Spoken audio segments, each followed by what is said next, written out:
सभी पत्रकार एवं छायाकार मित्रों का, मेरे साथ बैठे भारतीय जनता पार्टी के महामंत्री मोहनलाल बड़ौली जी, राई से विधायक परवीन अत्रे जी और हमारे सभी पार्टी के और सभी पत्रकार भाइयों और बहनों, जैसा अभी बताया भी है, भारतीय जनता पार्टी की 2 दिवसीय विस्तारित बैठक जिसका आज शुभारंभ हुआ है और इस बैठक में आज हमारे भारतीय जनता पार्टी के राष्ट्रीय उपाध्यक्ष सौदान सिंह जी, भारतीय जनता पार्टी के राष्ट्रीय सचिव ओम प्रकाश धनखड़ जी और कल जब ये बैठक शुरू होगी तो हमारे विधानसभा चुनावों के प्रभारी आदरणीय धर्मेंद्र प्रधान जी और हमारे विप्लव देव जी और जो हमारा अंतिम सत्र होगा उस सत्र में भारतीय जनता पार्टी के वरिष्ठ नेता, भारत सरकार में गृह मंत्री आदरणीय अमित शाह जी का हरियाणा के कार्यकर्ताओं को इस प्रदेश विस्तारित बैठक में मार्गदर्शन मिलेगा।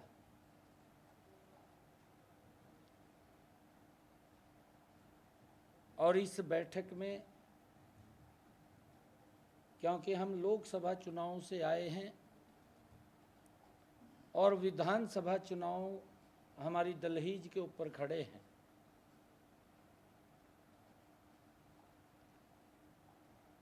इसमें राजनीतिक प्रस्ताव भी पास होगा। आगामी क्या क्या कार्य हमने करने हैं उसके ऊपर भी संगठनात्मक चर्चा होगी।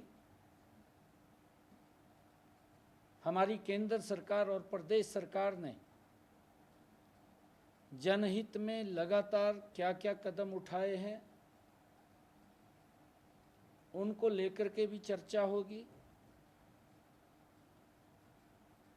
ये पहली ऐसी सरकार है जो गरीब को मजबूती की तरफ ले जाने का काम,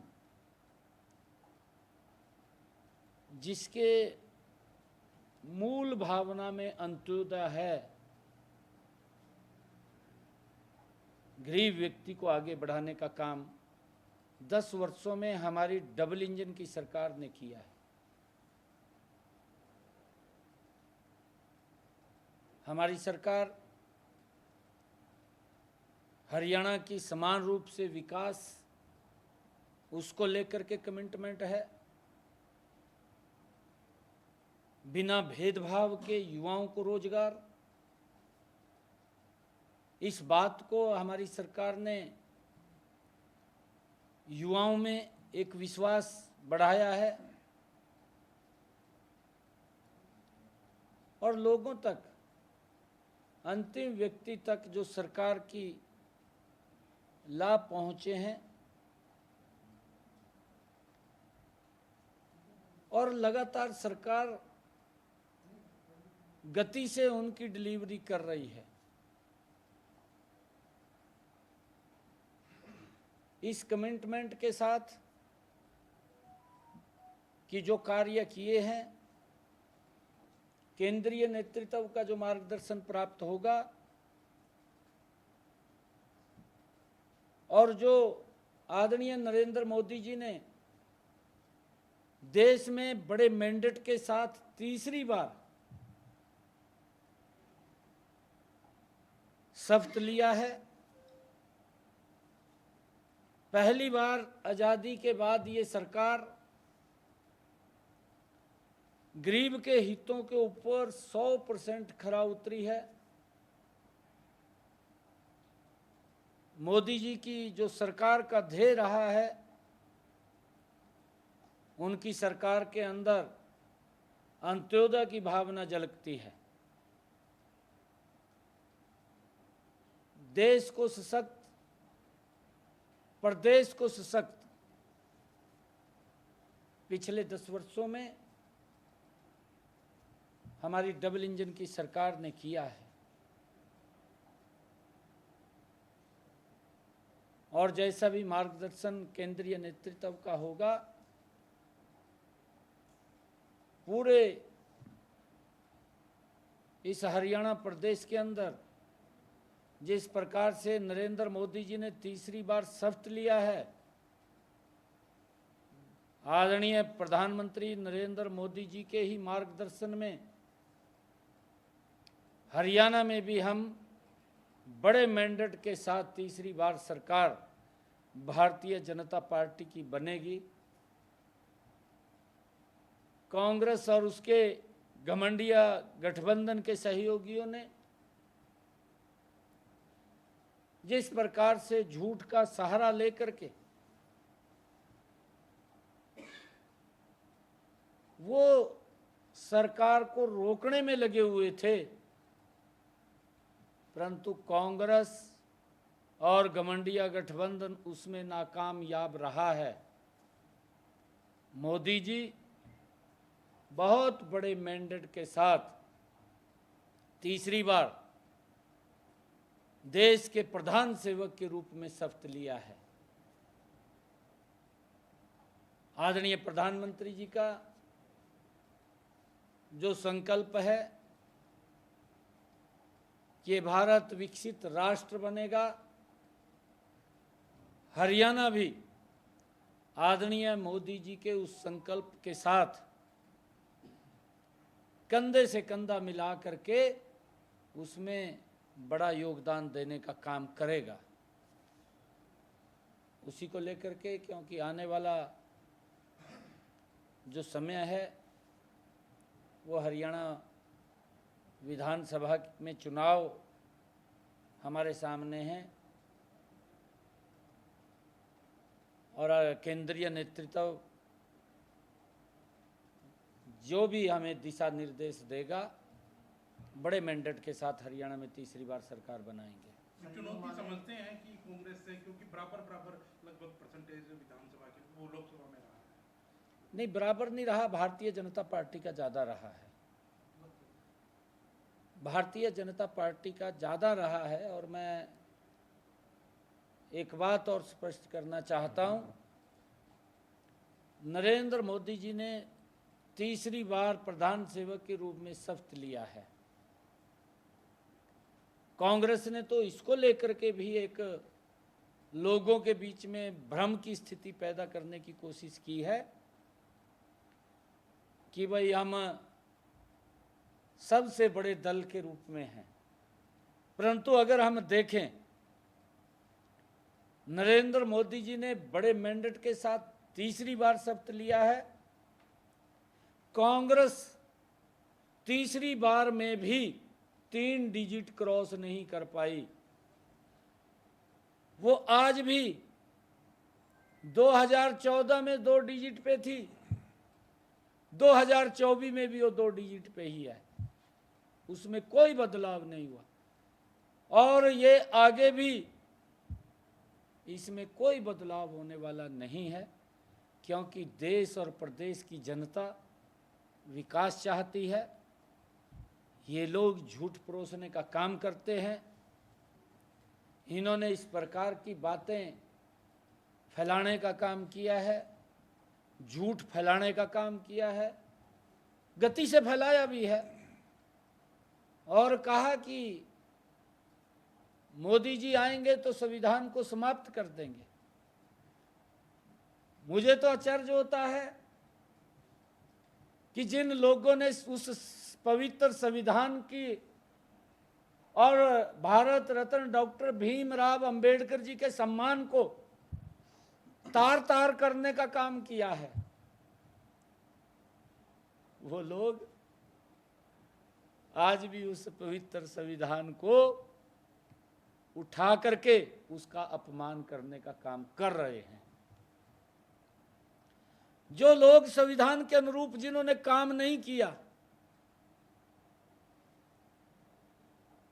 जिनका लंबा कार्यकाल अगर हम देखें दादा से लेकर के पोते तक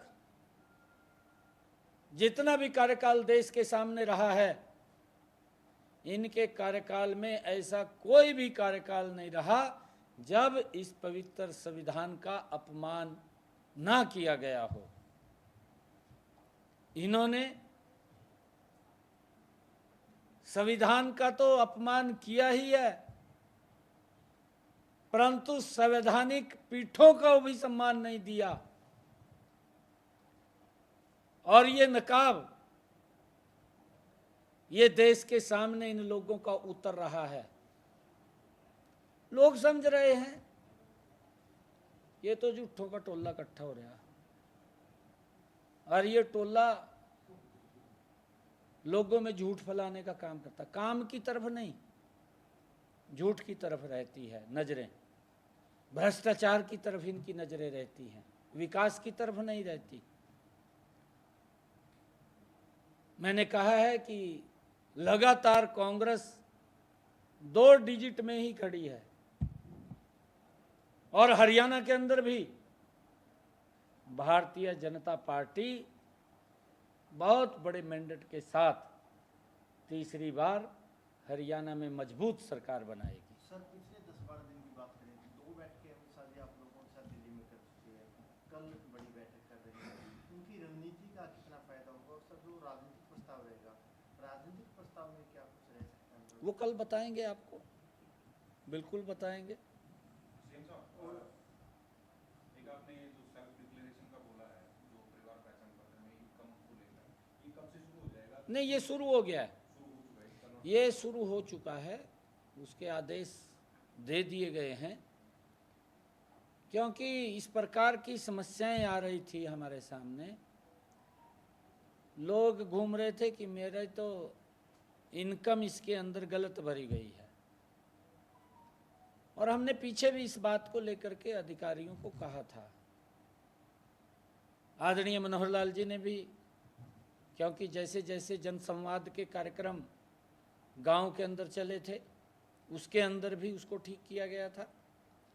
फिर विकसित भारत संकल्प यात्रा चली, उसमें भी ठीक किया गया था, वहाँ पर भी काफ़ी संख्या में ठीक हुए हैं, और विकसित भारत संकल्प यात्रा में भी काफ़ी संख्या में ठीक हुए हैं। अब हमने कहा है कि जितने बचे हैं उनका स्वयं डिक्लेरेशन एक कागज के ऊपर लिखवा करके कि मेरी इनकम इतनी है, और उसको अपलोड कर दें।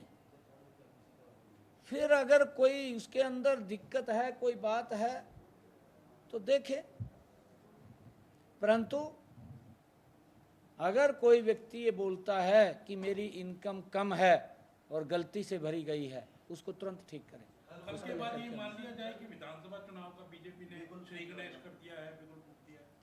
कल आदरणीय अमित शाह जी आ रहे हैं, और पूरे कार्यकर्ता जोश के साथ आदरणीय अमित शाह जी का स्वागत करेंगे, और उनका जो मार्गदर्शन मिलेगा उसको धरातल पर उतारने का काम करेंगे। और जब हमारे बीच में ऐसे महान व्यक्तित्व, चाहे जो हमारे विधानसभा चुनाव के प्रभारी धर्मेंद्र प्रधान जी, एक बहुत ही कुशल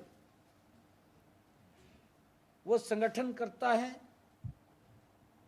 4 बार वो सांसद रहे हैं, अब भी बड़े मैंडेट के साथ सांसद जीत करके आए हैं, विधायक रहे हैं। आदरणीय विप्लव देव जी त्रिपुरा के पूर्व मुख्यमंत्री रहे हैं, बहुत बड़े मैंडेट के साथ लोकसभा चुनाव जीत करके आए हैं। और हमारे आदरणीय अमित शाह जी का जो मार्गदर्शन होगा उसको धरातल पर उतारते हुए बहुत बड़े सीटों के साथ हरियाणा में तीसरी बार भारतीय जनता पार्टी सरकार बनाएगी। सरकार का ध्येय है कि गरीब को मजबूत करना, आम व्यक्ति को सशक्त करना, लोगों के जीवन को सरल करना, उनके जीवन को सरल करते हुए सरकार के कामों को जन जन तक पहुंचाना, ये हमारे सभी कार्यकर्ताओं का दायित्व है। हो गया। पंजाब का धार्मिक दौरा कैसा रहा इनका? आज पंजाब गए थे, धार्मिक दौरा था आपका पूरा पंजाब का, आज का क्या क्या कहाँ के दौरा होता है? बहुत अच्छा रहा है। आज मैं जो हमारा ऐतिहासिक स्थल है, जिसको गोल्डन टेम्पल के नाम से भी विश्वविख्यात है, जिसकी नींव गुरु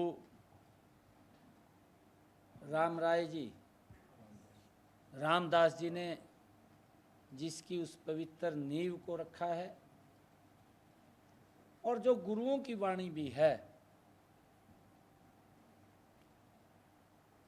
आज उस पवित्र स्थल के ऊपर जाने का अवसर मिला है। ऐसे पवित्र स्थलों पर जाकर के व्यक्ति में भी नई ऊर्जा आती है, अपने गुरुओं का इतिहास भी स्मरण होता है,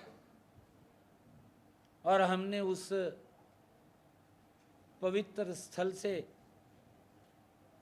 हरियाणा प्रदेश के लोगों के खुशहाली और समृद्धि की भी कामना की है।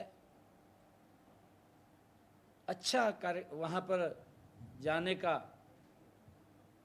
मुझे लगा है और अच्छा महसूस हुआ है। फिर उसके बाद मैं राम तीर्थ भगवान वाल्मीकि जी का जो तपस्वी उनकी भूमि थी, वो स्थल था, भगवान वाल्मीकि जी के भी चरणों में वहाँ जाने का मौका मिला है। और फिर मुझे गुरु रविदास जी महाराज की वो पवित्र भूमि बल्ला साहिब, वहाँ पर भी जा कर के शीश नवाने का मौका मिला है। अच्छा कार्यक्रम रहा है और आज कई जगह जाना हुआ है।